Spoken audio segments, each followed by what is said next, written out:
Good morning, everybody. Welcome, welcome, welcome. Okay, today I want to talk about paradoxes. Sorry for the wind you hear. It's windy today here in Santa Cruz, Bolivia. I want to talk to you about paradoxes. I want to read the answer from Grok. That is a very good introduction to the theme. Let me start. A paradox is a fascinating and mind-bending concept that often appears to be contradictory or impossible to comprehend.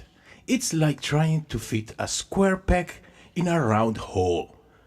Except that except the peg and the hole are both made of rubber and can change shape at will. In simpler terms, a paradox is a statement or situation that seems to contradict itself, yet it may still be true or logically sound. For example, imagine a sign that says, "Ignore this sign." If you follow if you follow its instruction, you're ignoring the sign. But if you ignore the instruction, you're still ignoring the sign. It's like a never-ending loop of confusion, much like trying to find the end of a Moebius strip. Paradoxes can also be found in literature and everyday life, like the famous chicken and the egg problem. Which came first, the chicken or the egg? If the chicken came first, then it must have come from an egg. But if the egg came first, it must have been laid by the chicken. It's a conundrum that has puzzled philosophers and farmers alike for centuries. In essence, a paradox is a delightful brain teaser that challenges our understanding of logic and reality, making us question the very nature of existence. It's like trying to divide by zero or finding a unicorn in a field of horses. So, the next time you come across a paradox, take a moment to appreciate the absurdity of enjoy the mental gymnastic and enjoy the mental gymnastics. Ha. Very nice from Grok. Now I wanna share with you a couple of psychotherapeutic examples of the use of paradoxes, mind paradoxes in mental health. Very interesting. Let's start with maybe this one. Enjoy. Think about this. Many mental health issues are triggered by a fear of the symptom more than anything that's happening externally. So for example, think about like public speaking. People that experience distress in front of large groups are oftentimes more worried about their physiological experience than they are the opinions of others. And as a consequence, they become hyper-focused on what is my heart rate doing? Are my palms sweaty? Am I going flush? And that fear, the fear of the heart rate elevating, leads to anxiety, which then leads to that elevated heart rate, which leads then to panic, right? It's the fear of the symptom that creates it, not so much what does the public think about me. The same is also true for men that struggle with erectile dysfunction. Fear of not getting an erection oftentimes leads to thoughts that are not super arousing and then leads to impotence. It's the fear itself that creates the problem. Even in cases of grief, oftentimes a person's fear of grieving uncontrollably or grieving too much leads to a very unpredictable expression of sadness and distress. In each of those cases, bereavement, erectile dysfunction, social anxiety, one of the best interventions is called a paradoxical intervention. This is where the therapist, instead of pushing the client to fix their behavior, the therapist encourages the client to lean towards the negative behavior.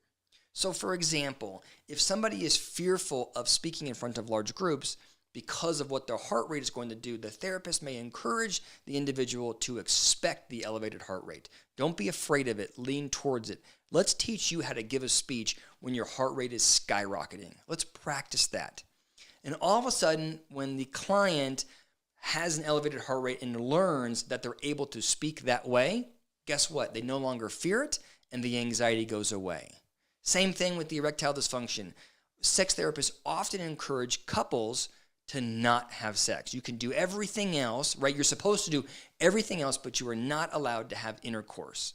It's off the table. Focus on pleasure, not performance.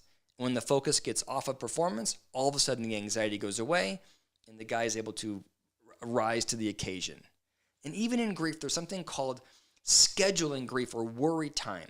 Decide when you're going to be distressed. You're going to be sad. You just lost somebody important to you. So schedule time in once, twice, 3 times, 4 times, 5 times, whatever it is, put it on the calendar where you are going to allow yourself to grieve. All of a sudden, the grief time is no longer something to run from, it's something to lean towards. All of a sudden, it becomes much more predictable, and the erratic nature goes away. It's one of my favorite treatment interventions, whether we're talking about therapy or coaching.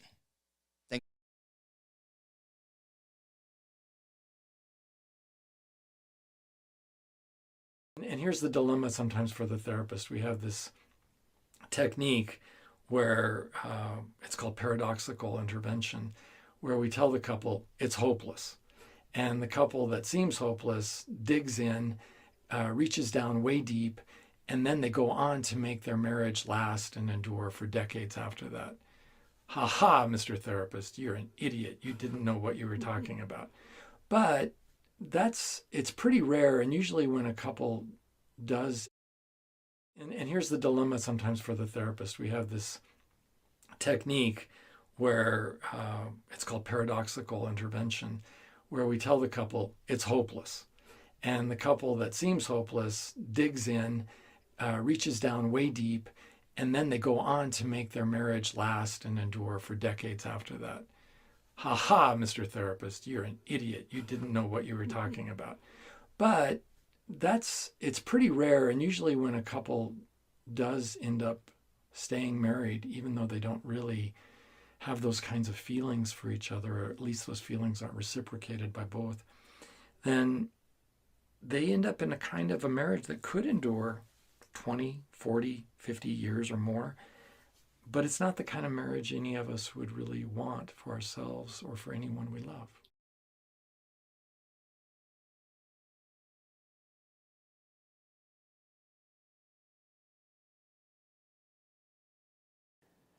Panic disorders present a unique challenge to clinicians, as an essential component of the disorder is that patients fear having future panic attacks and thus often engage in avoidant behavior. You're going to see anxiety expert Reed Wilson work with Renee, a woman whose life has been severely restrained to the point where she's become agoraphobic. He uses a paradoxical approach, insisting that she demand that anxiety increase its symptoms, and then you'll see how she responds. Another thing I would think would be on our list would be your thought about whether or not you would have a panic attack and how bad that would be, and the thought that that would be awful. I think that that's working against you. Yes. Do you think that might be true? Yes, I'm sure it's true. Because you're thinking, well, I'm calm now, and maybe I can be at a 5. I hope I don't get to a 6.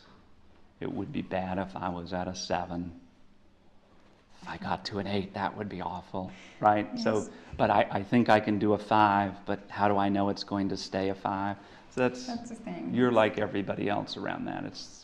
So I think we have to do something about changing your relationship in the moment of the anxiety.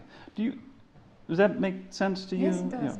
Yeah. What else do you want to be able to do that you're not doing, if anything?